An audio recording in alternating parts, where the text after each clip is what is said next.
Thursday morning நல்லா பாசிட்டிவாக start ஆகிருந்தது.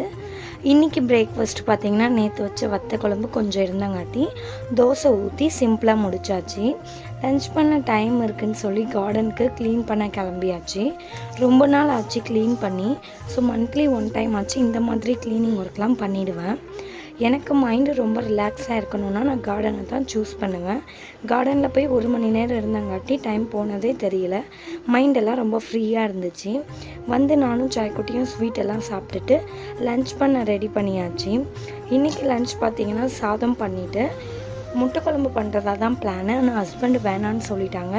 So அதனால் பருப்பு போட்டு மாங்காய் முருங்கைக்காய் சாம்பார் வைக்கலாம் அப்படின்னு சொல்லிட்டு எல்லாத்தையும் ரெடி பண்ணிகிட்ருக்கேன். ஸோ ஃபைனலாக பார்த்திங்கன்னா நம்ம பருப்பும் வெந்து வந்துடுச்சு. ஸோ இதுக்கப்புறம் டக்குன்னு சாம்பார் பண்ணிட்டேன். இன்றைக்கி ஒர்க்கு முடிக்கவே 1:30 ஆகிடுச்சு.